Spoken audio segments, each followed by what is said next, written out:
And good morning, folks. Thank you so much for joining us. I'm going to play with our banner right here. We are, of course, proud of Lone Star College, Houston North, representing us. But I do want you to take a look at me there. So give me 1 second while I move the banner from behind and greet all of you and welcome you to our broadcast.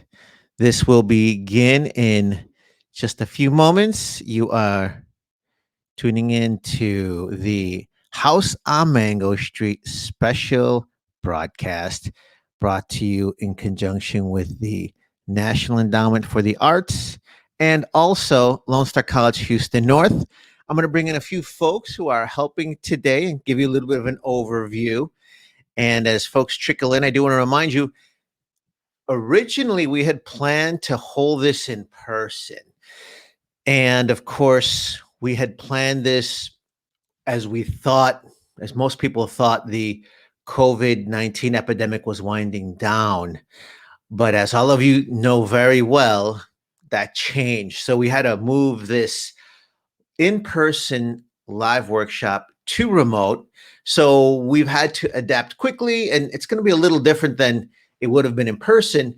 But we also didn't want to miss this opportunity to, one, give away some free books. So I hope you are ready for that. Secondly, give you some sneak previews on different ways and different tools to incorporate the House on Mango Street by Sandra Cisneros as part of the big read. And I want to let you know that if you are tuning in today when this is live, Monday you can teach the book. So I'm going to bring in, just to say hi, Professor Christopher Hinojosa. And in a little bit, I'm going to bring in the bookman, Ernesto Valenzuela. But Christopher, thanks for joining us. In a little bit, you're going to give folks a lesson plan that's tried and true. And you're also going to talk about Puente. But am I overpromising, Christopher? Because I'm telling folks, and it's all recorded here, I'm telling folks that if they tune in today, they can teach the book Monday. Is that accurate, my friend?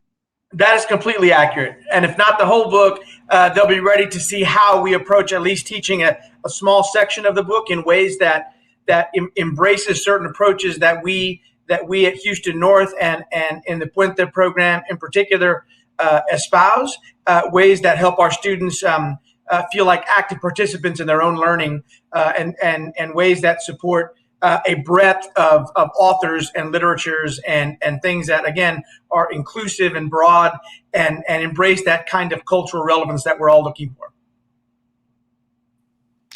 Fantastic. And I appreciate all that you do at the college. Of course, we are both professors at Lone Star College, Houston North, and we are the educational system that submitted for the grant for the big read. We're very proud that we're one of the first colleges at the Lone Star College system that received this grant. And can you tell folks a little bit about Lone Star College Houston North first, Professor Hinojosa? Absolutely. So Lone Star College Houston North is the 7th college in the Lone Star College system. As many of you probably know, we're one of the largest community college systems in the country, and growing fast. And several of our campuses that were in the system that were part of other colleges as satellite campuses had some things in common, demographically, service area wise, et cetera, regionally. And so we decided to kind of gather 3 campuses at the time, and we have since built a 4th to become our own college in order to kind of focus on our particular areas and demographics and our service areas and the communities that we're in. And so we developed Houston North in a very specific way with some very specific goals in mind.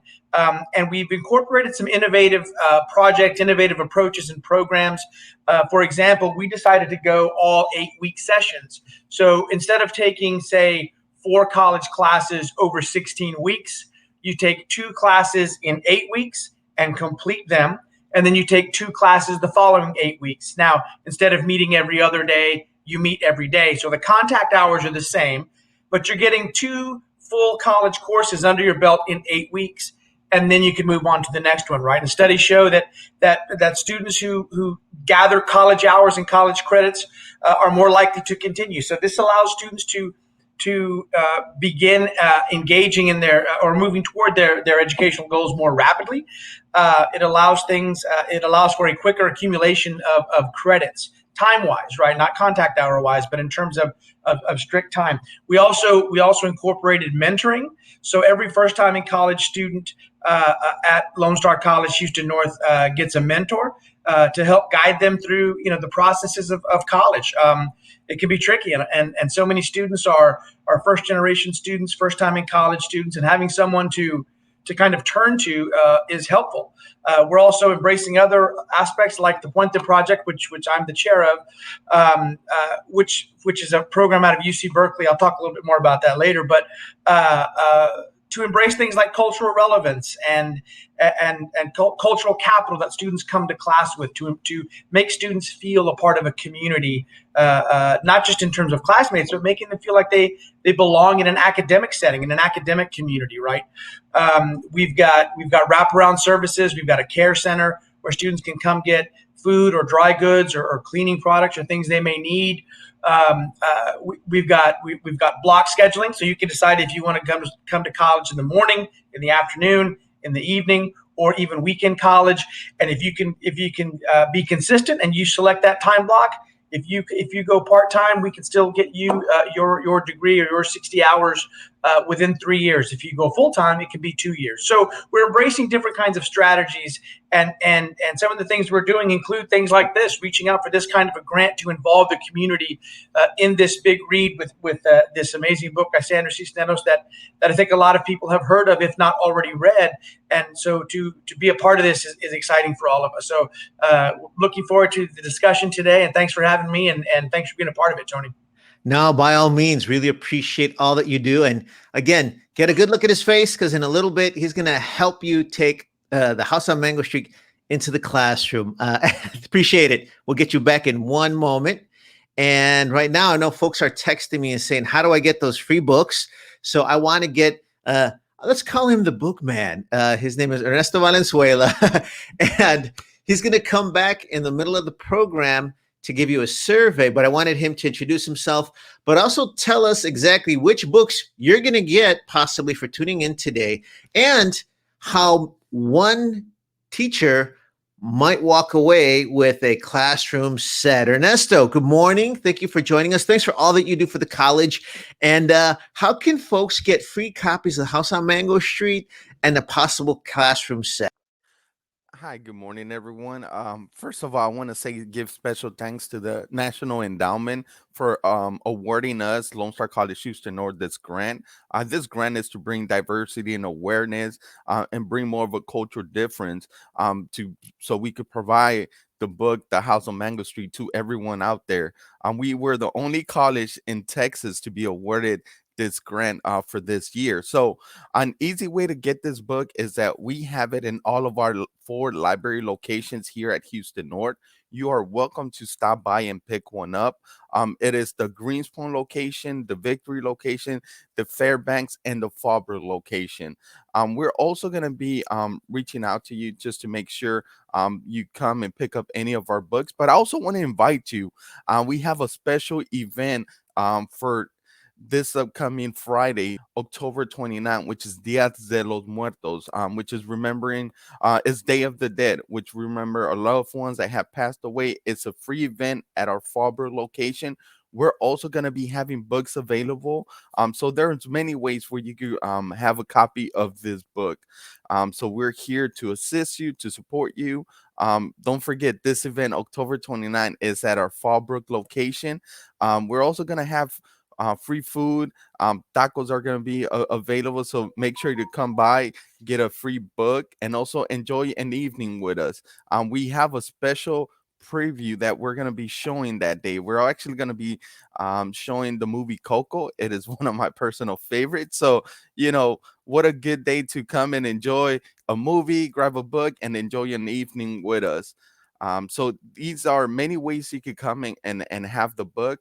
Like I said, they are available in our locations. We're also going to have a survey, and within our survey, there is going to be a special drawing, so you could win a class set of the book. So stay tuned, and make sure you complete that survey by the end of this workshop. Great. And I do want to stress a couple things. In a little bit, I'm going to give folks the overview of what we'll go over today. That will include right around the middle of this program where you talk about the survey. But originally, I want to stress we'd be meeting in person in the Aldine School District. We'd have some cafecito, probably pan dulce, and we'd hand you the books that day. Obviously, because of this new COVID-19 wave, we didn't feel comfortable doing that. Likewise, the school district, we wanted to be very cautious. And on that note, we did not want to deprive our community of this information and knowledge. So if you're tuning in, this is tailored for educators. If you're not an educator, don't run away. Just know that it's tailored for folks to expose 20 people, 25 people at a time to the book, right? This book. You can still get some of these free copies, but I'm going to be the tough teacher here, Ernesto. You're you're the easy teacher. I'm going to be the tough teacher. So had this been in person, you'd get the book today. You would leave our workshop with the book in hand, and one of you would leave with a box of 25 because we'd raffle it off in the room. Here's where things get a little complicated. So part of the Big Read program through the National Endowments for the Arts, we have funding to give those books away. So we are doing that. Ernesto mentioned anyone, if you come to one of the 4 Lone Star College Houston North locations and go to our learning center or the library, you can get one of these copies for free. However, by participating today during the survey, we want to give you an extra bonus where if you come down to the Greens Point campus, you can get your copy, but then also you can pick up your 25 copy classroom set as well. Now, we don't have the infrastructure to mail all those out, so I apologize for that inconvenience. And please work with us on this because, again, we didn't want to cancel the workshop. We're happy we can open up the workshop to folks from outside of the Aldine area, outside of Houston, but we just don't have the capacity to mail out 50 or 100 books. But we hope that you can come to our campus. The survey will ask you if that's possible. And I think you're going to get some other information that you can use. So, and I'll go over that in a little bit. But Ernesto, I just want to point out then that to get the books, we will ask folks to come in person to the campus, correct? Is that the case? And that's because originally it was going to be in person, but now we're remote. Is that accurate? That is accurate, Tony. Thank you for being the hard teacher here. Yes. So if you stop by Greenspoint, that's where I'm located at. We'd be able to hand you a copy and hopefully a class set. We also have, and this is special thanks to the Houston Public Library. You'd be able to get an additional copy of another of Sandra Cisneros' book called Martita. So you may be ending up with the House of Mango Street and the book of Martita if you come in and pick up a copy. Like I said, this is only because you are here in our workshop, and we want to provide that additional book for you.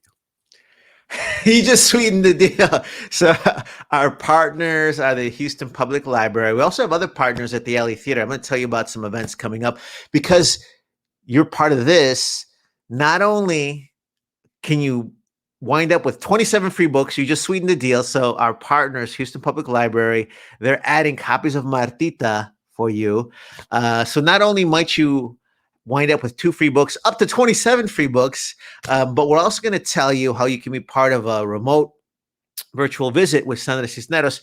And stick around for that survey because we're going to try and set up a VIP as well with Sandra Cisneros. So thank you so much, Ernesto. We're going to get you back in a little bit with that survey. And I really appreciate all you do for the college and for our community. Right now, I'm going to share my screen just so you have a good idea of what we're going to go over. The kind of the gist of this will be we kind of want to combine giving you virtual information with hard copy books and we are about hard copy books because that is classic media. But I do want to give you sort of a framework for today. So, of course, welcome to Lone Star College Houston North's Big Read Celebration. We want to thank the National Endowment for the Arts for providing these grants throughout the nation. We're so proud to have received one. We also want to acknowledge our partners, the Houston Public Library. The LE Theater also received a Big Read grant. So you can go to their website or Facebook page to see some of their events. They have something today as well. And then I am proud to be a faculty advisor for the Latin American Student Organization. They are involved getting everything going. Again, Ernesto mentioned a big, fun community event.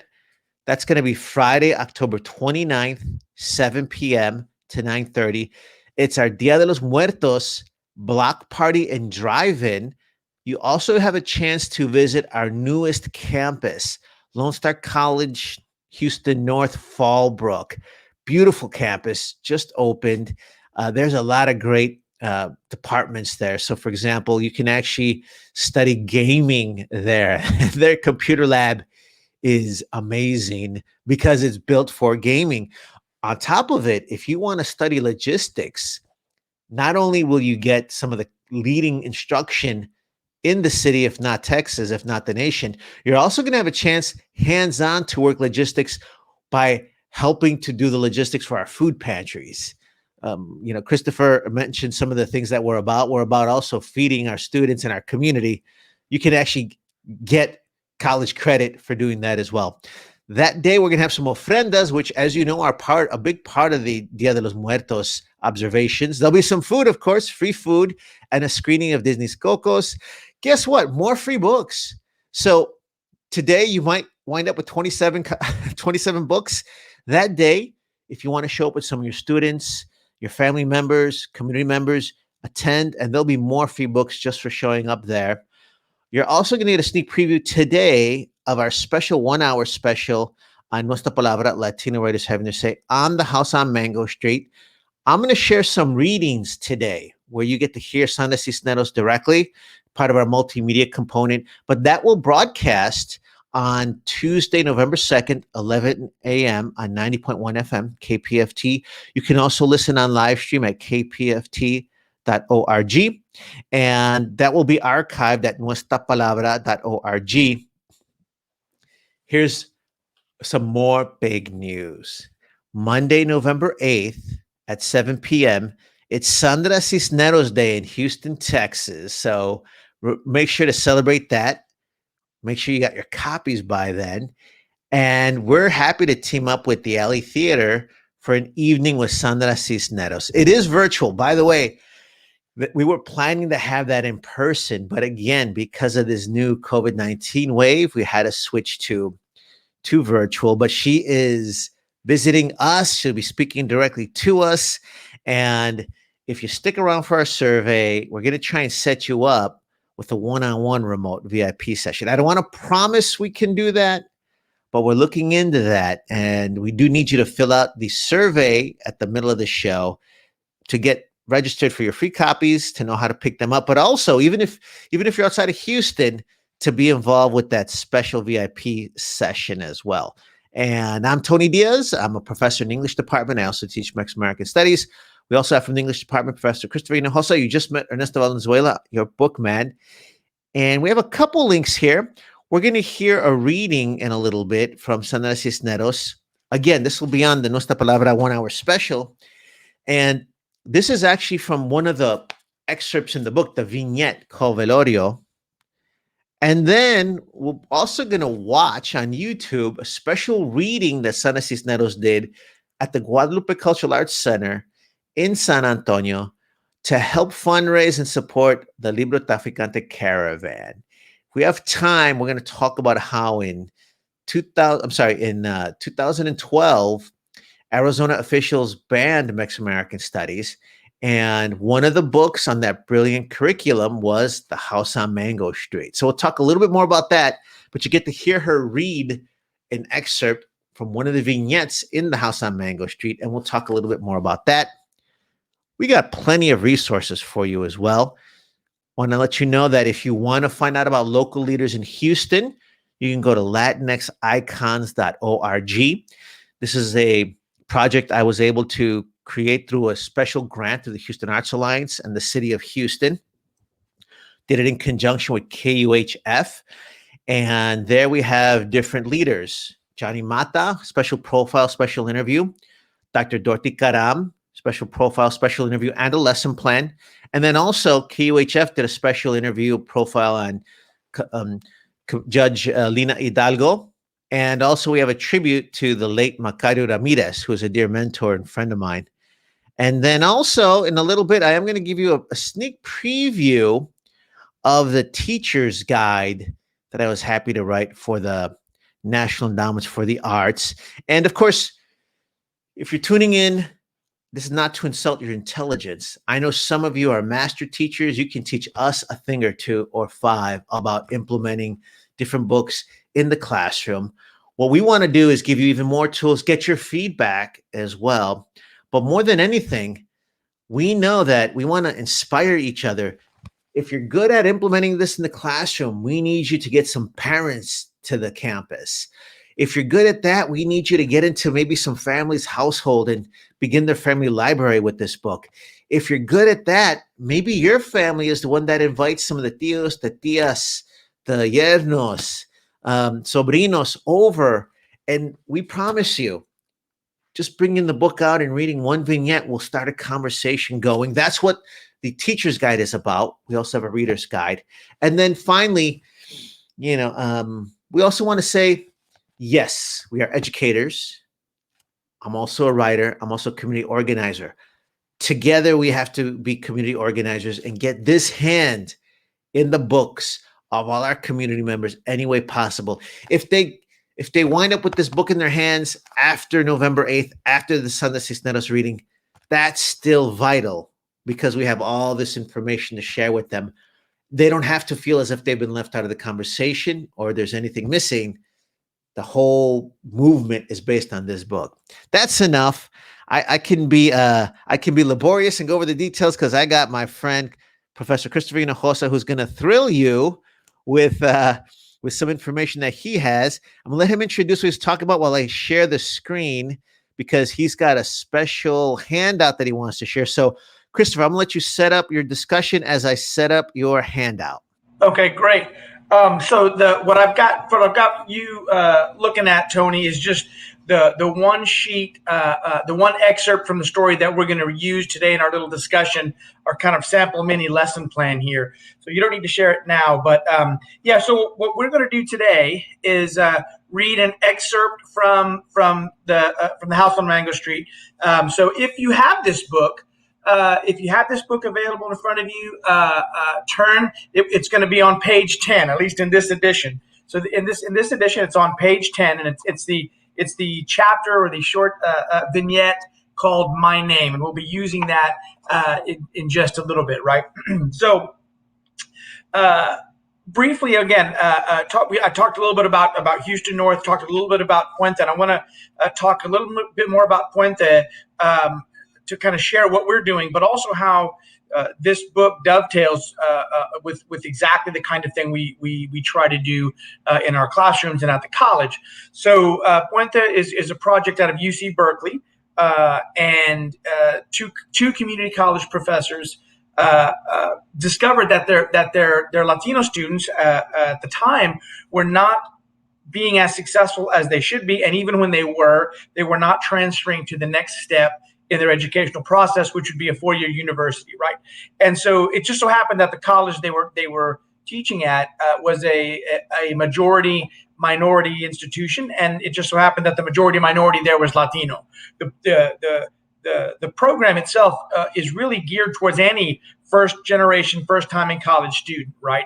But it just aligns exactly with what we're talking about. So they did some research and they examined thousands of transcripts and thousands of degree plans and of their students, and they found that their Latino students were there were three key kind of blocking points or stopping points or hurdles that their students weren't able to overcome. One, they were not getting consistent and continuous advising. They didn't have a specific plan. Two, they were not succeeding in their college level writing courses, right? And then 3, they were all almost entirely, they were all first generation students, right? Meaning that they were the first person in their family to attend college. So here's what those 3 things mean. Without advising that's consistent and continuous, without a plan, you are kind of floundering, right? You're taking courses a la carte. You're taking courses that you think you like or that you think you need if you're not getting specific direction. If you're not, the second point, if you're not successful in your college writing courses, you're not going to be successful moving forward. First of all, freshman composition or even both Comp 1 and Comp 2 are prerequisite courses for so many other courses that if you don't pass those courses, you can't even register for other higher level courses. But also, there's writing in every single discipline, right? And so if you cannot write at the college level, you're not going to be successful.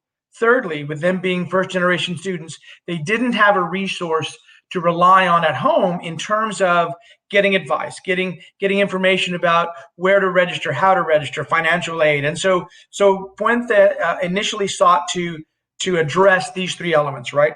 To provide consistent and continuous advising, to have rigorous instruction in college level writing that was also supportive.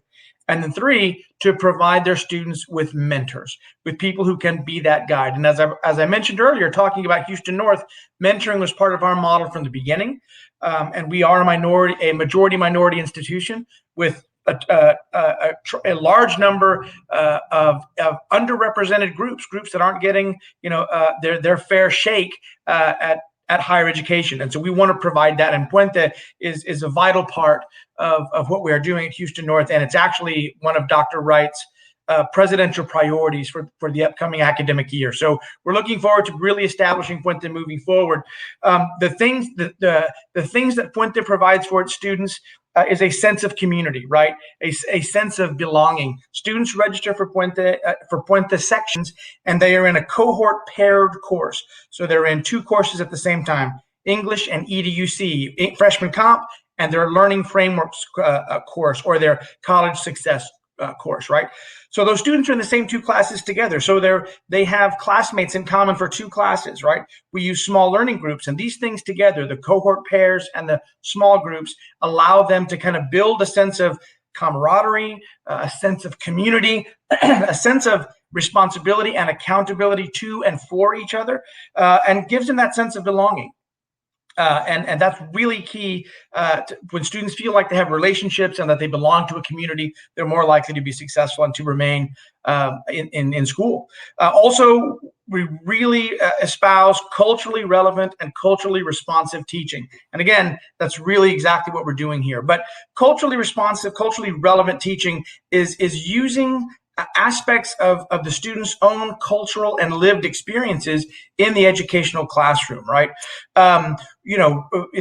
The simplest way, or the simplest thing you can do to broaden your scope is to increase your reading list, right? To read women authors, to read authors of color, to read LGBTQ authors, right? To broaden the scope of what we bring to the classroom so that students of all kinds can see themselves reflected in the literature, in the readings, in the discussions, right?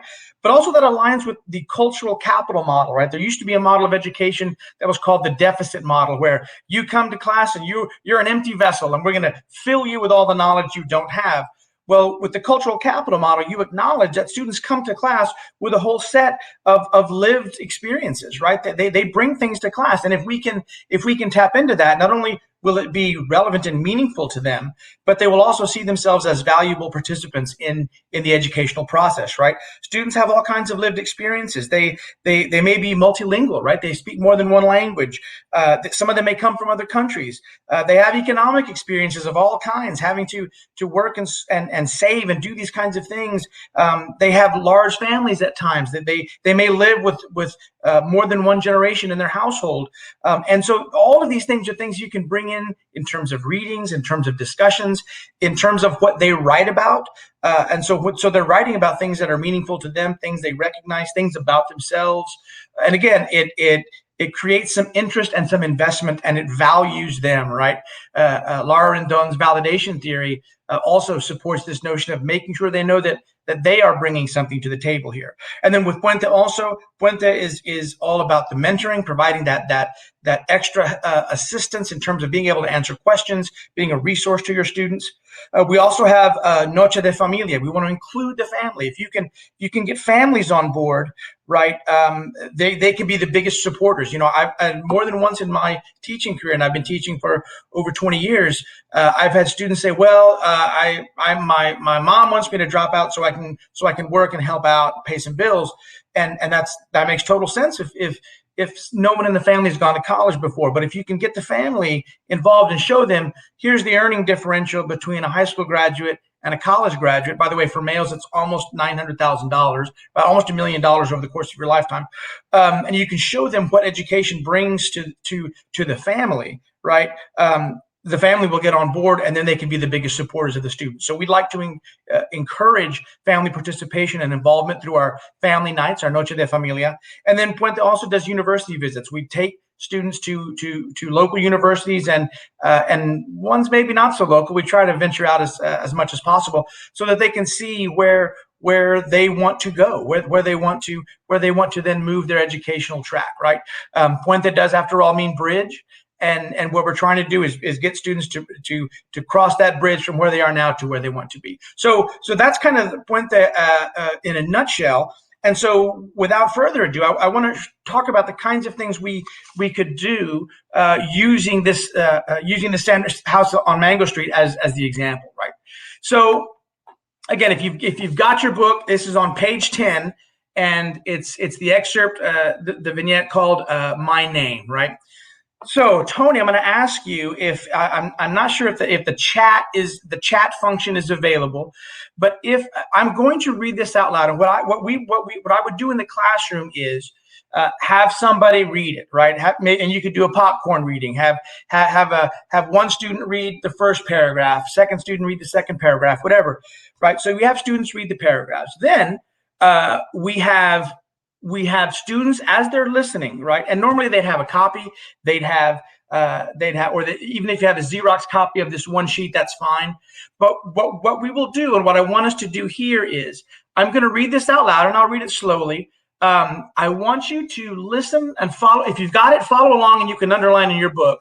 But if you're just listening and reading the screen, that's fine. But in the chat, I want you to take note or make note of strong lines, right? Lines that appeal to you for some reasons. A line that sounds well written, a line that causes you to have a question, a line that reminds you of something, a line that strikes you. Whatever the case may be, I want you to put in the chat or underline or make a note of a strong line. And Tony and Ernesto, you can do this as well. And I'll do this as well. So I'm going to read this excerpt now. And again, follow along either on your book or on the screen, and then make note of strong lines, please. All right. So please allow me to read this for us. In English, my name means hope. In Spanish, it means too many letters. It means sadness.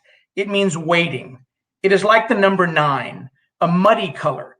It is the Mexican records my father plays on Sunday mornings when he is shaving, songs like Sobbing.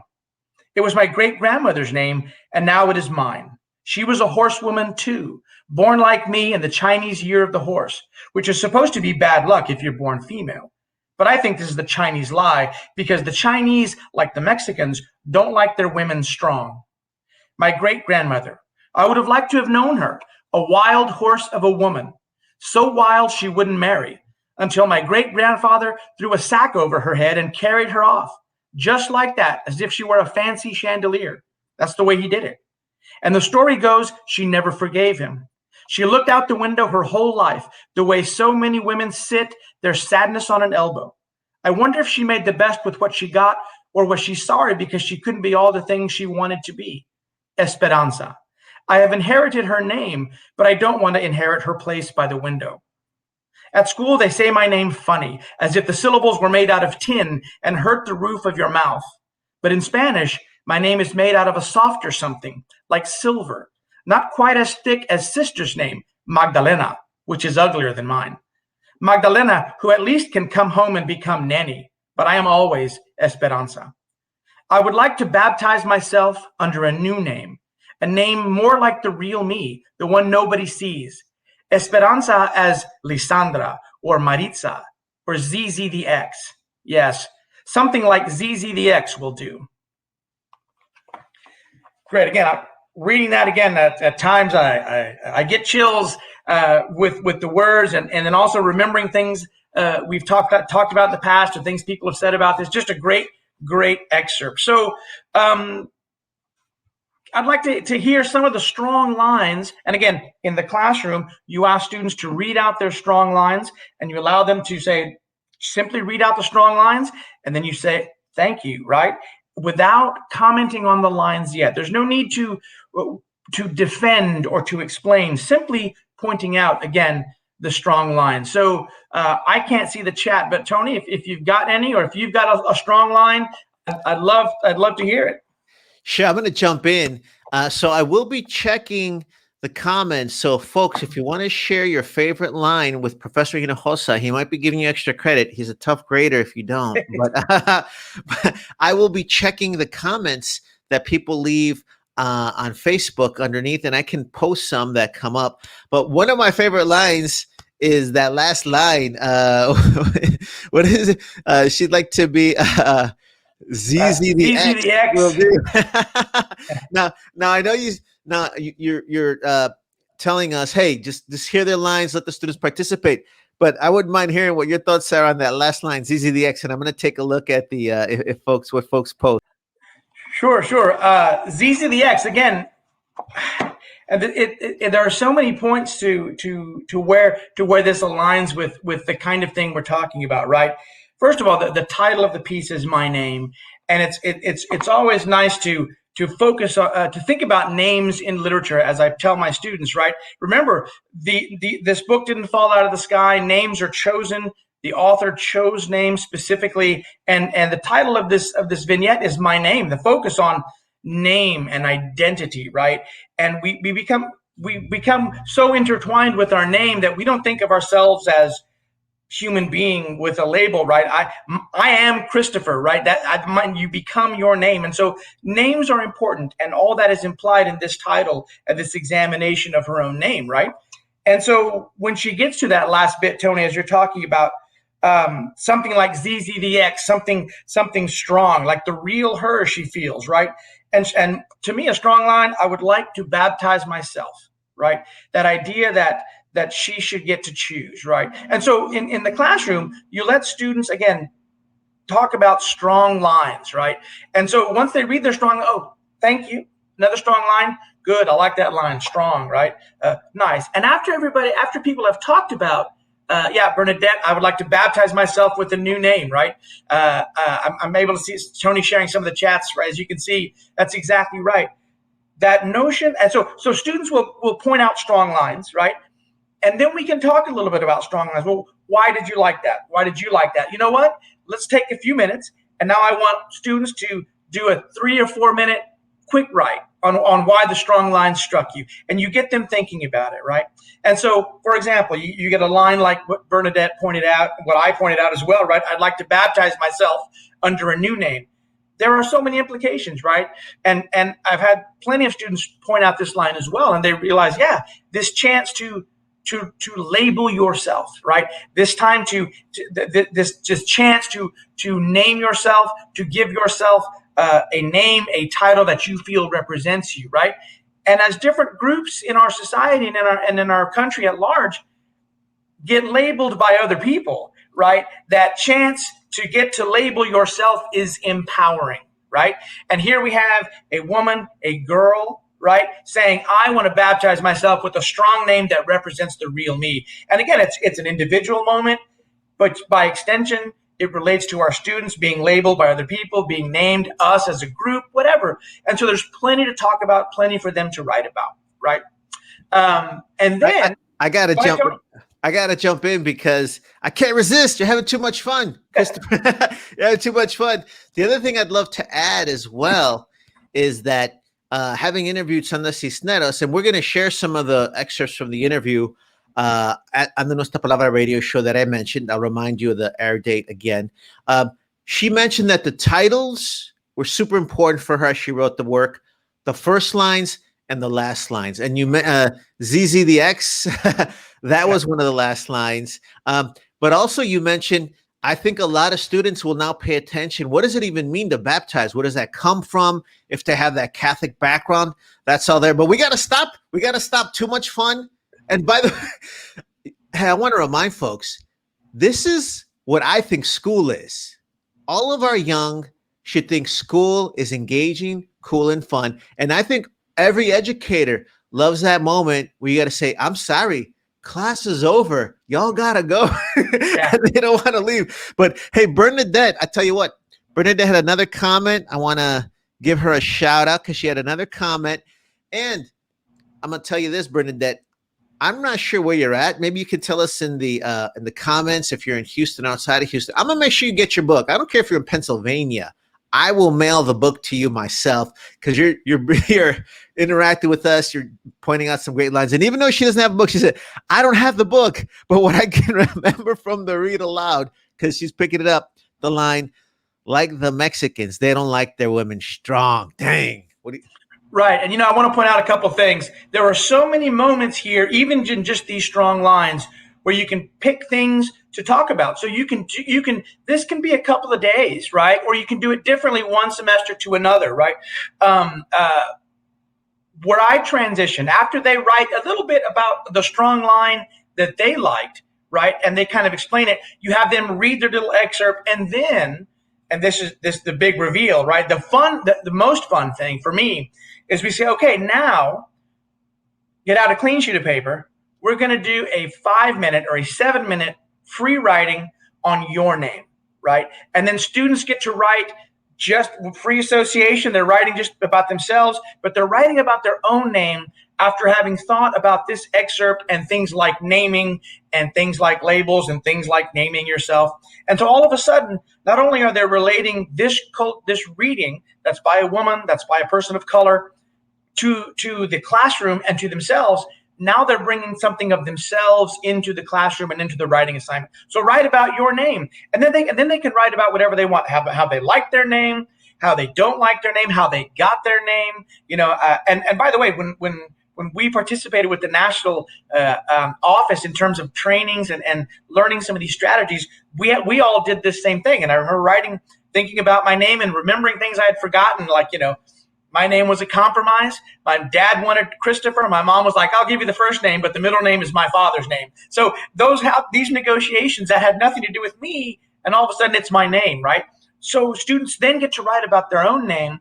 And not only are they bringing themselves to the class and they're using the literature to relate to themselves, but they're the expert on the subject. They're writing about something that they know more about than anyone else, right? And it deals with themselves and their family and the name, right? So then that little excerpt, would anyone like to read it? And while they read their own My Name free write, you ask the students to think about strong lines from each of their classmates, right? And so again, they're seeing that they too can write something, that they too have strong lines. And then you kind of repeat this exercise, moving from the author to the actual classroom students, right? And it just means so much, right? So let me come back to some of the things that we talked about in the comments, right?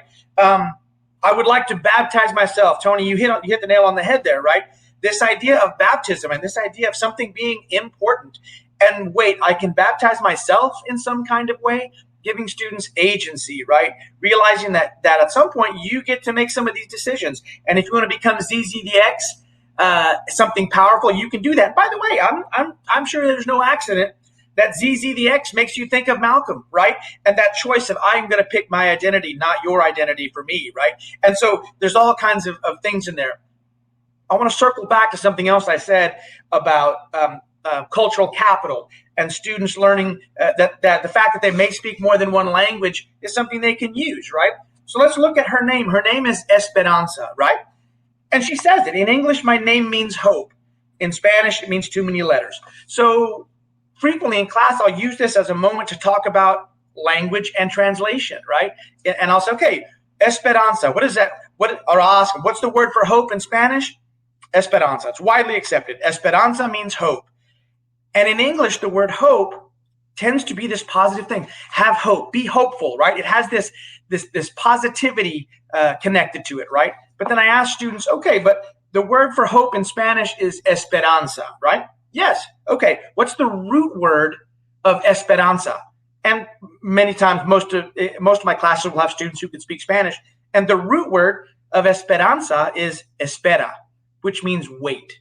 And so the Spanish word for hope has an element of waiting in it that the English word hope doesn't have. Now, yes, if you're hoping for something, you're waiting for it to happen in the future, but it's not in the word, right? But in the Spanish word esperanza and in her name, it has an element of waiting, right? In English, it means hope. And then she says it means sadness, it means waiting. And then she circles that to her grandmother, who was stolen by her great-grandfather, right? And the story goes she never forgave him. She looked out the window her whole life, her sadness on an elbow, right? Looked out the window waiting, right? So again, there are so many connection points you can bring from the literature to the classroom. You can bring the students' own names and families to the literature, to the writing assignment. You can talk about language and translation that they bring some expertise to. And again, we just looked at a couple of the strong lines there. There are so many things, right? The experience of hearing her name with an English accent in other classrooms, right? Something that many of our students have had, right? So again, just really a vital little excerpt. And I think you see the many little activities you can do. Tony, real quickly, I'm going to put I don't know if they'll be able to see it, but I'm going to put my email address in the chat. It's just my name, Christopher.Hinojosa@lonestar.edu. And I'd be happy to share I've got copies of this one sheet. I've got some writing squares and some little rubrics that I'd be happy to share with you. Again, you don't need much, right? Again, this excerpt, these little writing exercises based on the book and then on their own name, you don't need much in the way of materials, but I'd be happy to share anything that I have with anyone. And all you got to do is email me. And even if you just want to talk about it, you want to talk more about how I've used this, how people have used it in the classroom, I'm happy to share it with anyone. Fantastic. So I have added your email in the chat. I think I accidentally typed my own out of habit. Okay, I think there it is. Okay. Did we get that email right there, Christopher? That is it, correct. Perfect. We want to give away some books, but again, let me give folks the overview here. As promised, you're tuning in today. You can use the house on Mango Street in the classroom Monday at a community center or when your family meets. So you can do that now with that great exercise. I also don't want you to be intimidated. That's not what we're about. Lone Star College Houston North is about empowering the community. We do not play. We are here to do that. And I'm going to show you some great posts that folks are sharing where they're empowered, and I'm feeling the empowerment as well. But I want to stress, yes, we talk about a national program, which is Puente. Yes, we've talked about a national foundation, National Endowment for the Arts. Yes, this is a national program. The Big Read. Yes, we've got a Genius MacArthur Grant winner as the subject for this campaign, Sandra Cisneros, the House on Mango Street. That is all the highest level of academic and intellectual prowess that this nation has. Do not be intimidated. You are an expert about the community. And what Christopher's shown you is a great way to level the playing field where students that don't always feel like they're part of the conversation are swept away by it. So we're having a great time. That's what I think of education. Not all of our students think that. Having said that, we do want you to get some of the books. So I want to put up the comment by our new friend, Brenda. So Christopher, introduce you to Brenda Islas. She is an Aldine bilingual district literacy coach on here on a Saturday. That's what our crew is about. She's local. She's in her kitchen making migas for her family. I love it. I love it. And I expect some migas as well. But I tell you what, Bernadette, obviously you're in the district. you can get your book. Let's team up. Would love to help you in any way, shape, or form to get you more information. And then also, Christopher, I wanted you to stay on screen. About to bring out Ernesto with our survey, so everybody can sign up for their books, and we can get someone to sign up for their classroom set. You know what, Tony? I don't want to interrupt you, but I just want to hit on what you just said, because it occurred to me as well. We're talking about national and international knowledge here, right? You're talking about UC Berkeley and Puente and the National Endowment for the Arts, and the MacArthur Grant, Genius Grant, Sandra Cisneros, and yet, as you're pointing out, we're bringing it all here, right? To our college, to Lone Star College, Houston North, to Aldine ISD, to our students, right? So again, you're right. Don't be intimidated, because they are experts in these ways that are important, but also, helping us all recognize the level that we want to bring to our students so they can get to where they want to go, right? We're bringing it here to our little college, and I'm so proud to be a part of it. And it doesn't need to be intimidating, and that's why some of the things we do here are meant to kind of prevent it from being so, right? You have students just read, follow along, they listen, and then they name the strong lines, but they don't have to defend themselves. They don't have to, they're not saying, oh, I like this line, but they're going to ask me why I like it, and I don't know. You don't go there first, right? What strikes you, and then you get them talking, right? And then when they write their own piece, and people start to point out their strong lines, then again they're kind of dipping their toes in, and they're getting into it from a way that is not intimidating, and it's more encouraging, because as you pointed out, they are experts in so many of these angles. So again, it's such an exciting place to be, an exciting day today for what we're doing with this read.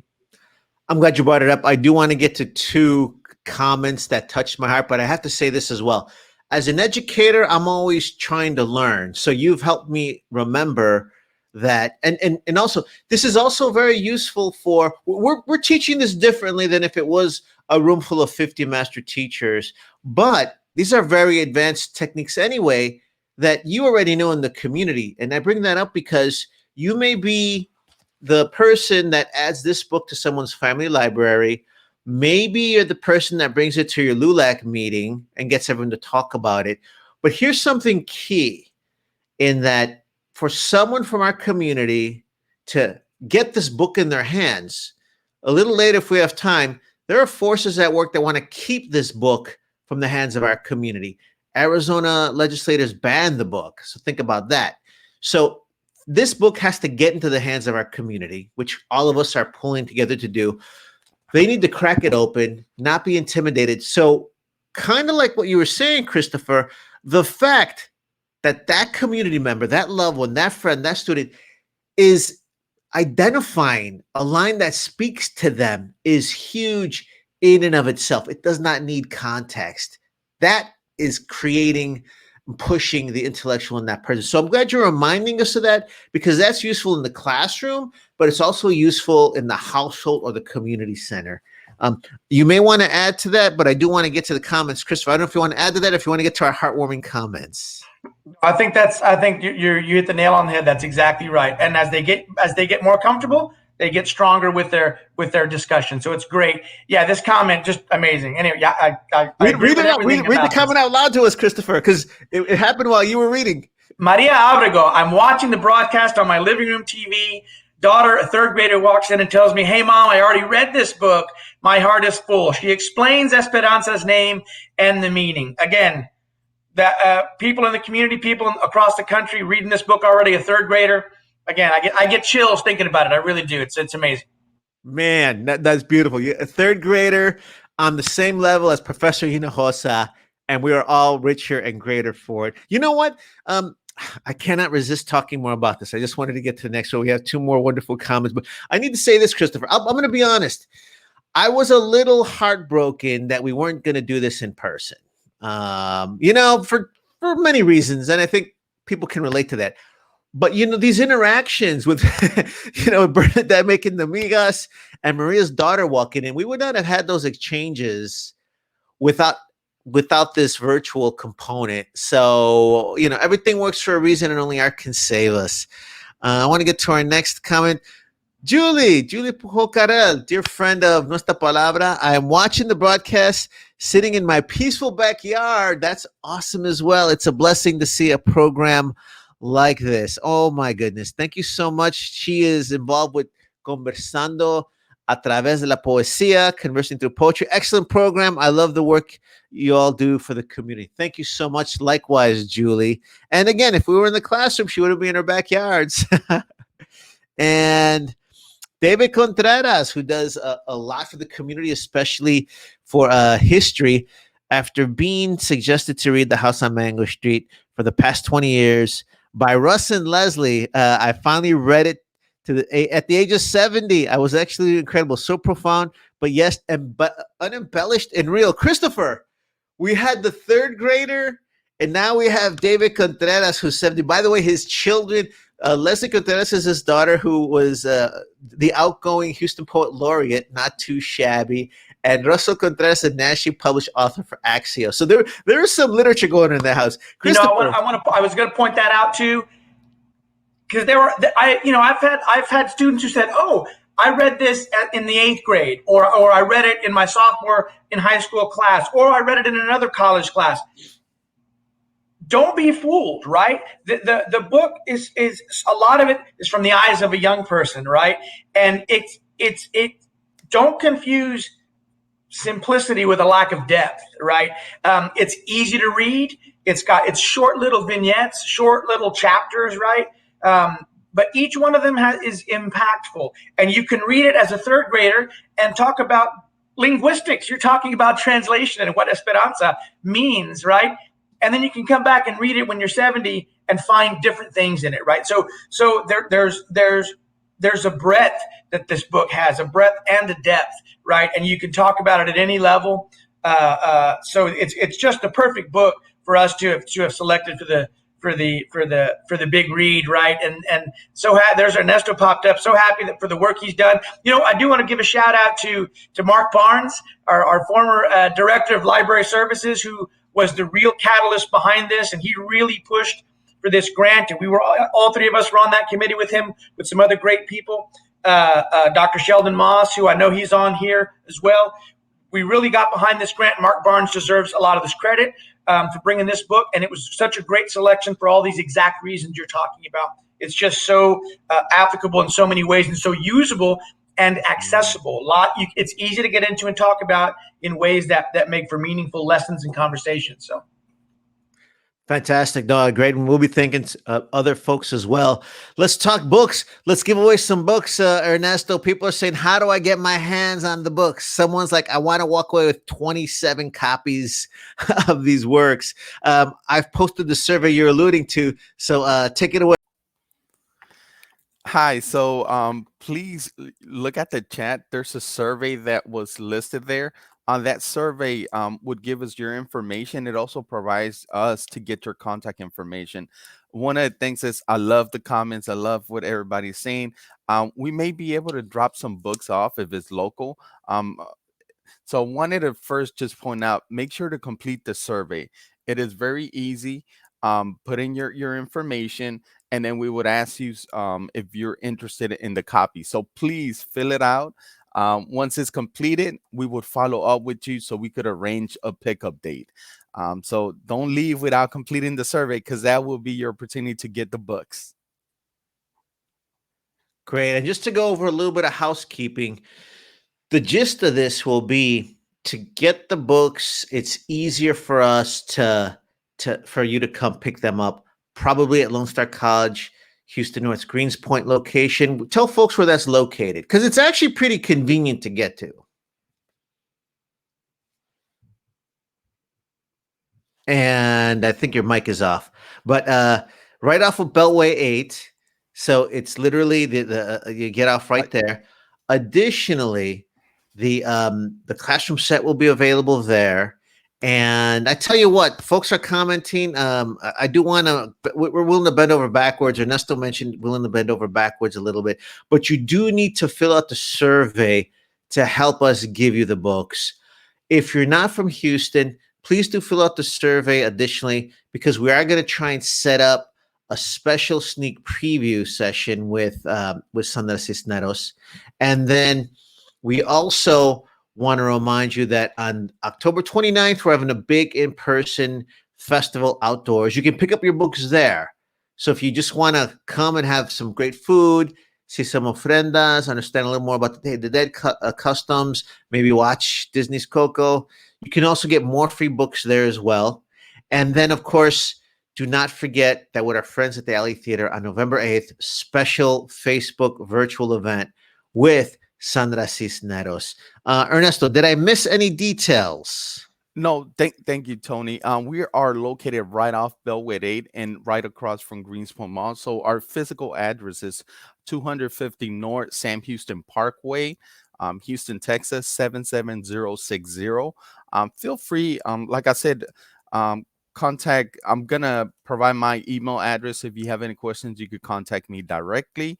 But we're basically right in the Houston North area, so we could have you just come and pick up a copy. Oh, copies, I may That's say. right. Fantastic. So please fill that out. We'll have you come back at the end and give us a little update on how many folks have filled in the survey. And then, of course, our goal is to make sure that everybody has a chance. And again, we're going to try and make it as easy as possible. So thank you so much. And again, Lone Star College, Houston North, the Greenspoint location off of Beltway and 45 North. We'll have Ernesto come back in just a little bit. And then I'm going to bring in Professor Chris Hinojosa. She is also a faculty advisor for the Latin American Student Organization. She is also a professor and a recent PhD recipient. So now she is Dr. Trevino. She is out of the country, so she's joining us. Thank you so much. First, you got to tell us what part of the country, what part of the world that you're in, and tell us why you're checking in on your on your trip to talk about the House of Mango. Hi, can you hear me? Hello. I hear you perfectly. Oh, wonderful. I'm in San Salvador, El Salvador. And guess who else is over here? Julia, Julia Vergara from the Puente. She's over here too. I just found out. So, but yes, I'm excited to be here this morning with everybody. And I love to, just seeing all of the comments. That just brings, so much joy to see that el pueblo, está escuchando, they're listening and they're ready. And we need to get these books in everybody's hands and in every household, every Latino, every Latina, Mexican American. I mean, this is such a great privilege. I am excited to be part of it, be part of Lone Star college, and us motivating. And I think this is just a wonderful event, a great project, and I'm just glad to be here this morning. Now, again, the book is powerful, and I think we've made the case for that. So I just want to stress, Sandra Cisneros wrote this book, and as she said in many interviews, she wrote it so that a cab driver could find the book, open it up on any page, and begin reading. The vignettes are standalone, and I think we've kind of shown some specific ways to do that. So that's there. If you get on our email list, if you sign up the survey, we'll also send you additional lesson plans. But let's talk Latina empowerment, because you're an example of that, Dr. Trevino. And I do want you to talk a little bit about your journey getting your PhD, because the last statistic I saw, only about 3 to 4% of Latinos have PhDs, but you did it while you were working full time and had all these other challenges. Tell us a little bit about that and why that was so important for you. Absolutely. I did see, as an educator, that there's not a lot of doctors in education. And by the way, that's what I have. I have an EDD, not a PhD. So I'm a doctor of education. But regardless, I I saw that there was not a lot of higher ed uh, Latinas, especially Latinas. And so I felt that I needed to represent mi raza. And so to me, going and pursuing that, I felt that at least there's one more that made it to the very top. And I think that is important. We need to have that representation in all of our schools. These young people, I think, I don't know if it was, oh, it was Christopher that said that, one of his students says that his family told him he had to drop out of college so that he can go and help. With the family, finances. And I know that when I was doing my dissertation, that is exactly what I found, that many of these students are lacking the education. We're actually the my the majority minority in the colleges, but yet we're the least to graduate. And I realized that doing my research, that it was because of lack of finances. They were the first time in college students, and they didn't have the support. They didn't have the mentoring. They didn't know who to reach out to.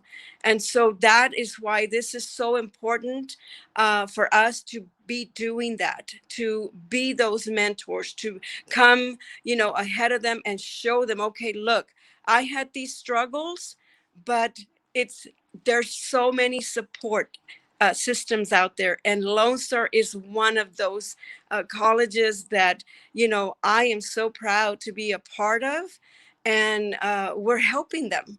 And so, reach out, to us, and let us help you get that education that is so important, especially in the Latino communities. So I hope that helps somebody that is watching this morning, that dale, échele ganas, right? Eso. Así. Chris, thank you so much for all that you do. Thank you for working with the Latin American Student Organization, and for staying committed to our community Yes, and all absolutely. your successes. All right. Gracias. All righty. Before we get Ernesto back to talk about the survey, I'm going to walk the tightrope here. So I know sometimes educators don't like to use multimedia in the classroom for different reasons. I'm about to show you one of those because stuff might not work. Now, myself, I like to take that challenge. I like to let my students see me sweat and survive. And, even if it doesn't work out the way it's supposed to happen, maybe I trip. They need to see that, what? I'm human. I took a chance. I may have looked silly. I may have made a mistake, or maybe I needed them to help me. Guess what? We survived. We got through it. What do I mean? I want to get to some multimedia. Do want to stress, send us emails. If you get on the survey, we're going to follow up, not just with information on the free books, the VIP insiders chat, possibly with Sandra Cisneros, but also more lesson plans, more ways to engage students, and some of the links to what you're going to see. We'll also have more lesson plans, just like Professor Hinojosa shared with you. What I want to share with you right now is a little multimedia. I'm going to put the link on it. As I mentioned, Arizona legislators had banned Mexican American studies, and I and 4 colleagues from Nuestra Palabra, Latino Writers Having Their Say, we decided if Arizona officials were going to ban our history and culture, we were going to make more. And we organized the Libro Traficante Caravan to smuggle back into Tucson the books from the outlawed curriculum. Sandra Cisneros' work was on that list, and she organized a reading in San Antonio to fundraise, and we got to stay at her famous Purple House. I want to play the reading that was at the Guadalupe Cultural Arts Center. I also want to let you know, the Guadalupe Cultural Arts Center now has a Latino bookstore. I'm proud to be the literary curator for their Latino bookstore, but it is a destination site. You can stop by during working hours any day of the week, and you can visit the Latino bookstore, possibly, and I want to be proven wrong, but so far there's no evidence to the contrary, the only Latino bookstore in Texas. But I'm going to let this roll. Let's see if this works. But enjoy this YouTube reading of Sandra Cisneros by Sandra Cisneros.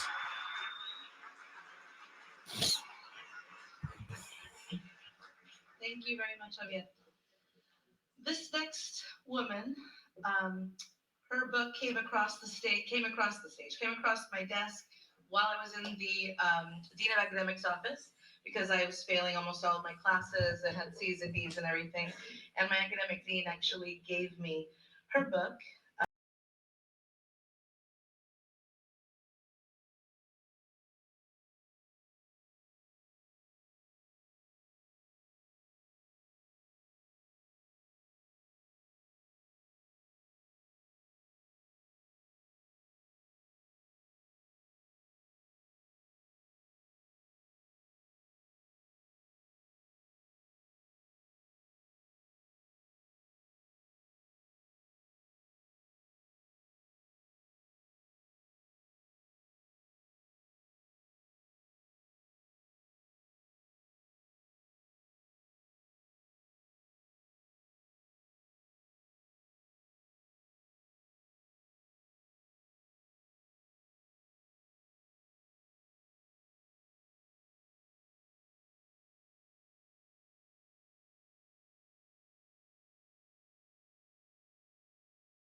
Okay, I'm going to thank you for letting me know you could not hear the video.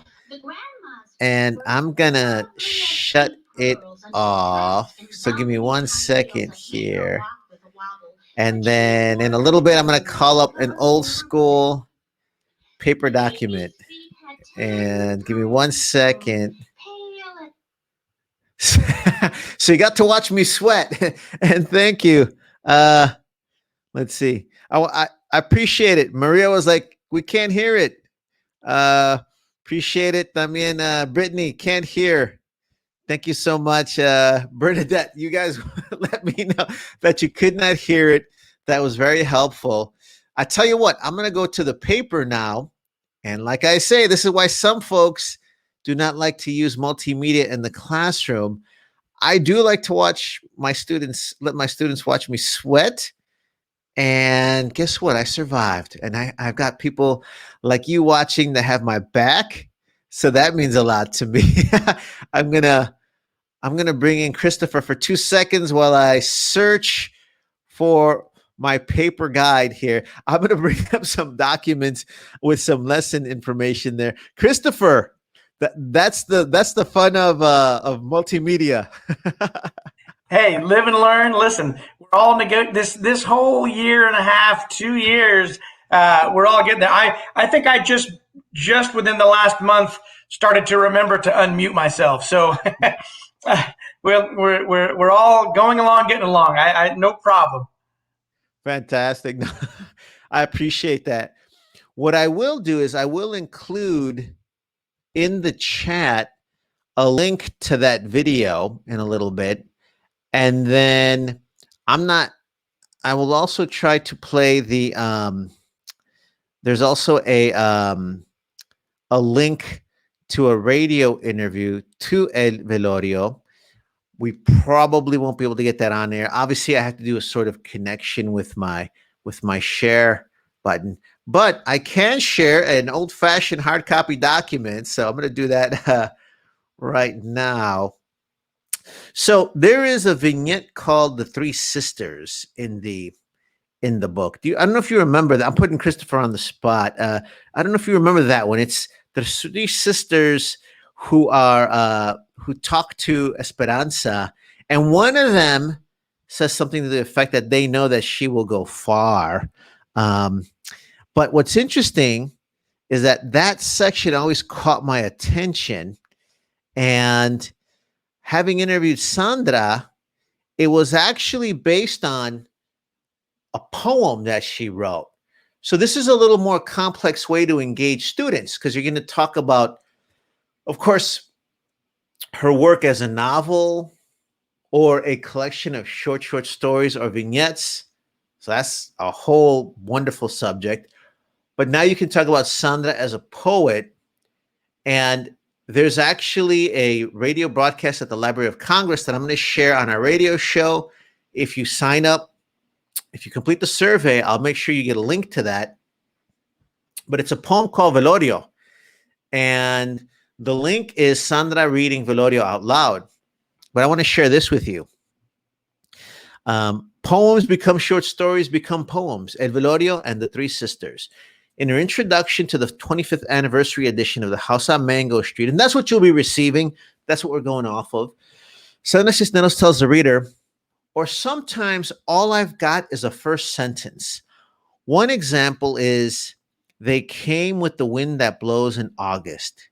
She adds that the line came to her in a dream. That's fun to talk about. And it's also fun to let students understand where inspiration comes from. Yes, there are grammar rules. We talk about genres. There's also magic involved. That becomes the first sentence in the vignette titled The Three Sisters. The final version is longer. They came with the wind that blows in August, thin as a spider and barely noticed.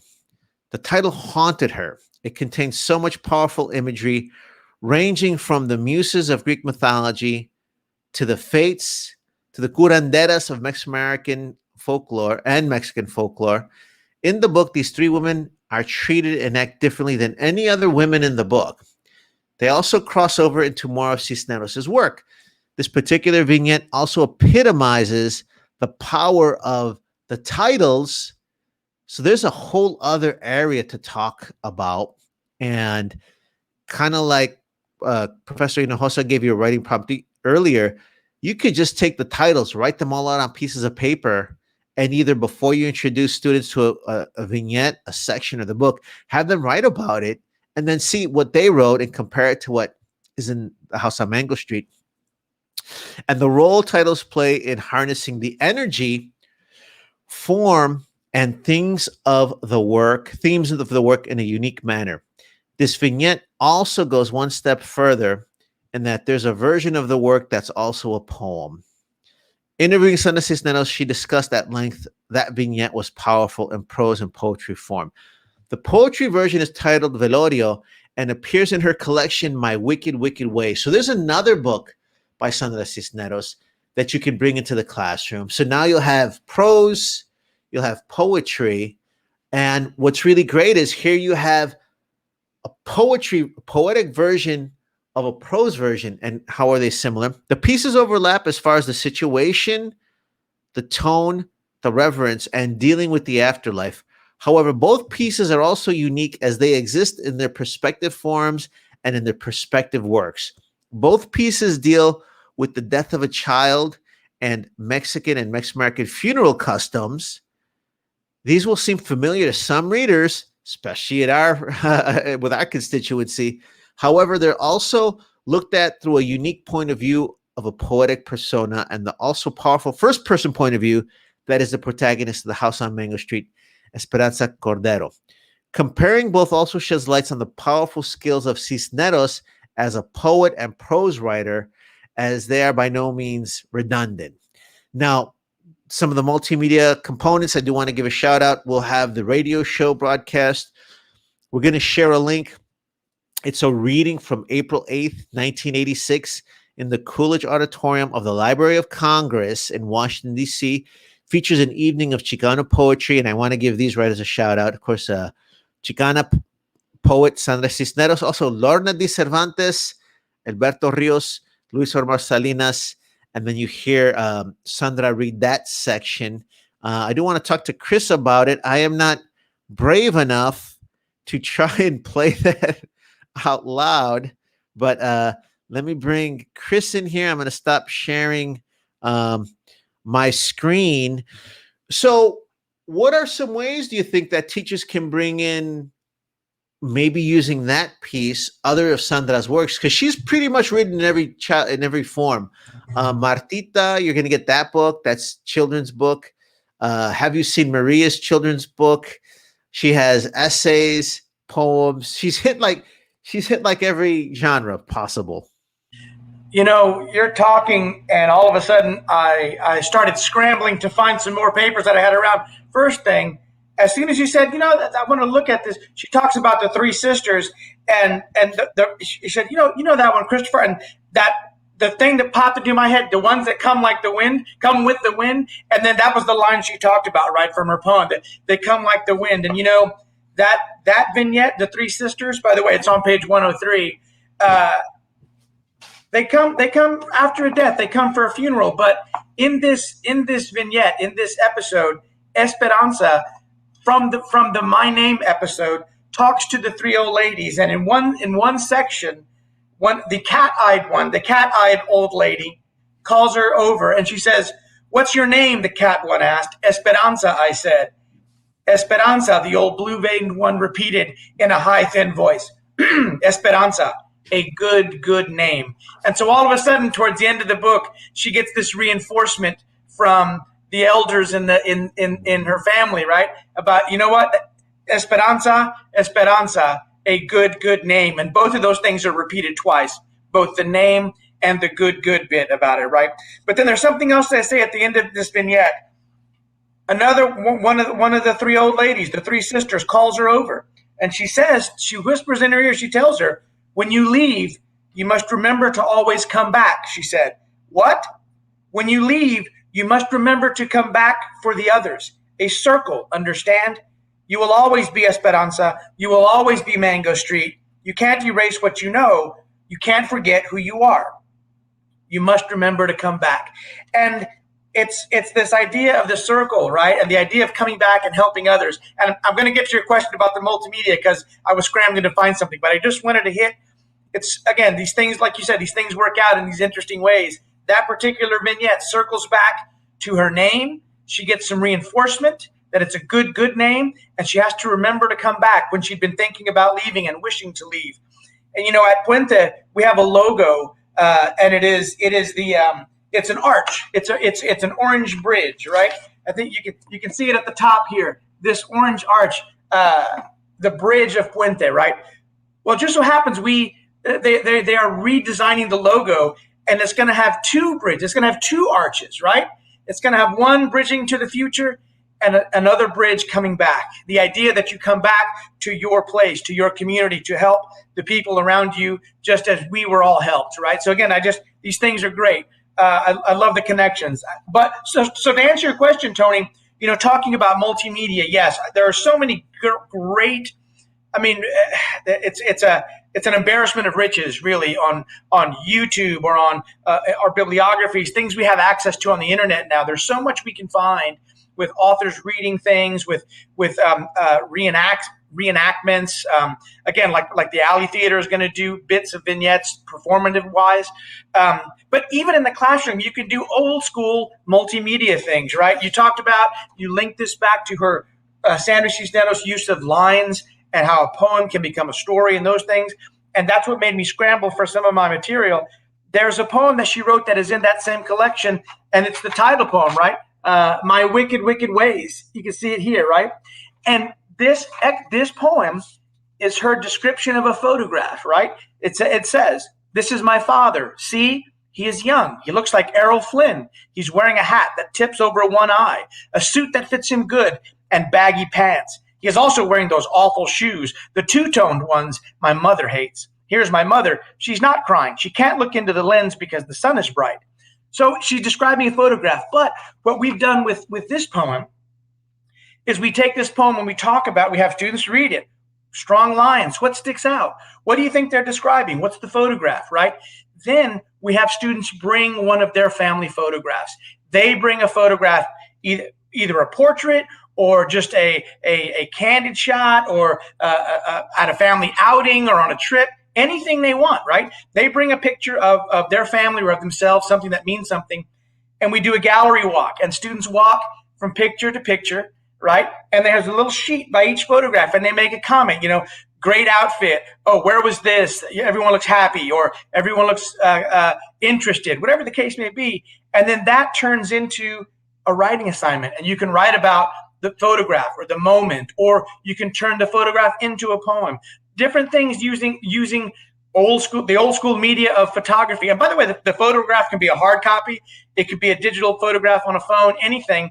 There's all kinds of ways to link things together. Again, that takes advantage of different learning styles and gets away from the typical classroom format that is, again, this can be greatly effective, but just a chance to do something different. So even using photographs in her poetry, something for everyone here. Yeah.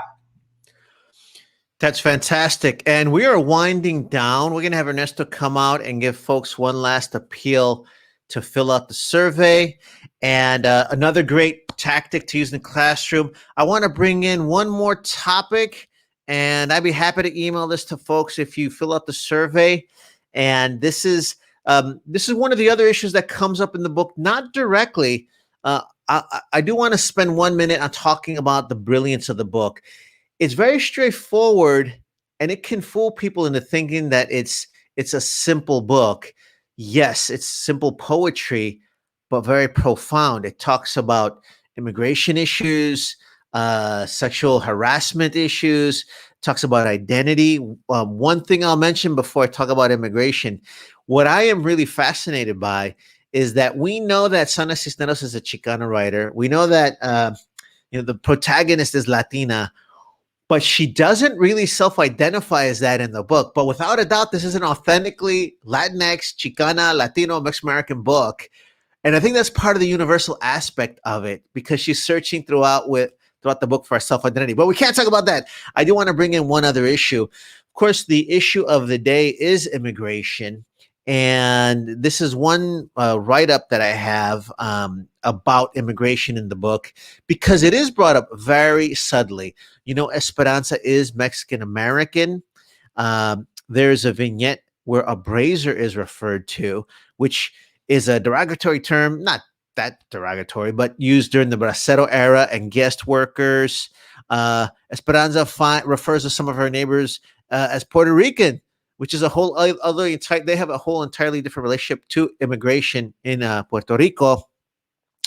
And of course, this brings up other issues. I mean, Puerto Rico is part of the U.S. People who are born there are U.S. citizens. They don't get to vote in presidential elections. Very, very complicated. And then also one famous scene where they're sharing a bike. You hear the young ladies say, we're from Texas. So you have Texas migration as well. But all those things. And then, of course, even those issues are brought up in such a way that it does touch on contemporary immigration issues like temporary protective status, which fits people from El Salvador, Guatemala, Venezuela, Haiti. So I just wanted to bring that up to talk about all the richness. And of course, I know, folks, if you're tuning in, you're an educator, you got plenty of ways to bring that in the classroom or your community center. Let's bring in Ernesto for a last appeal. Ernesto, you're going to close this out because we want to make sure that folks can get their free books. We're going to leave Christopher on screen as we say bye. Maybe we can get let's see if Chris is still around. I'll take her off screen if she's off the camera. But Ernesto, what do we get? What do folks have to do to get their books? So please, and thank you, Tony, for putting it on the chat box. Complete the survey. One of the things, Tony, I'm just a nice guy today. Good weather. The backyard looks awesome. With the books, we're also going to include what we call book templates with Sandra Cisneros' signature. So not only you're going to receive the book, but you're also going to receive Sandra Cisneros' signature, and I'm looking at the comments. I love the feedback. I know we talked about doing one drawing for a class set. Why not do 3 drawings, Tony? What? Hold on. Oh, yeah. Hold on. So you're giving away 3 classroom sets? That is correct. I just submitted a request to get more books, and it looks like it was approved. So we're doing 3 class settings for the House of Mango Street. We would only be able to do 1 class setting for Martita, since that was donated from the Houston Public Library. But just wanted to point out all these book settings would also have Sandra Cisneros' signature. So, please complete that survey so you could get a chance. You have 3 chances to win. And it looks like everyone is local. So, Greens Point is right around, each of your areas. I want to give a shout out, special thanks. I see Alden ISD in the house. Thank you for joining us. I also see Houston ISD in the house. So thank y'all for joining us. So, feel free, and we will be in contact for that. And last thing, don't forget Dias de los Muertos event that we're having at our Fallbrook location at Houston North. It is a free event, October 29. Please invite your class. Like I said, this is a community event. It is open for everyone in the community. It is an event that we're here to serve and promote the book. Ernesto, are you running for office? Is it? Are you ready for mayor of Alding? Because you could win now because you're giving away all these books. And the extra classroom said, "Thank you so much for doing all that." And can folks still fill out the survey after we're done with the broadcast? Yes, they could. Okay. Now for the drawing, I'm probably gonna have a timeline on it. So please complete the drawing. I would say by the end of today, and then we could do the drawing from there. But please, this video is gonna be posted on our Lone Star Houston North Facebook page. I know it's also on Nuestra Palabra, YouTube and Facebook page. So feel free if you want to share with your colleagues. I know unfortunately not everyone was able to join us today. It is gonna be posted. Please feel free and share the link. Fantastic. Thank you so much, Ernesto. We'll do a round robin goodbye from everybody. We do want to thank the faculty and administration at Lone Star College Houston North, President Wright, who is really pushing for Puente and really wants us to do programs like this. Also, I want to thank Dr. Moss as well. Let's do a round robin starting with Chris, and you can all give your goodbyes and shouts out. Chris, ay, que envidia, ya estás celebrando allá en El Salvador. Yes. So it's good to see everybody, and I'm so glad to be part of this. And thank you for allowing me a moment, at least to say hello and encourage everybody to get this book. And let's keep rising up. Thank you. That's Professor Hinojosa. Hey, what a great way to start a Saturday morning. Just invigorating again. Several moments just re-inspire me every time we talk about these things, and just so much fun to be around everyone. I just want to remind everyone. So do like Sandra does. Do like Esperanza does. Baptize yourself with your own name and circle back, and don't forget to come back and help people the way we were helped. Thank you, Tony, for putting this on, and Ernesto and Chris for being here, and Sheldon. And also, go Stros, baby. That's right. Ernesto, close us out. So thank you all once again for joining us. It was a great event. Please feel free to share it. Like I said, don't forget our Dia de los Muertos. And if I see all the service coming from the Houston area, so I know we're all celebrating our win last night. So, good win. All we have is 4 more games, and then we be making history once again. So thank y'all for joining us. Want to give special thanks to the National Endowment Big Read for providing this workshop and providing this opportunity. So this could not have been done without the grant. So I want to recognize them and give them special thanks. Thank y'all. Tony, not sure if you have anything else to share.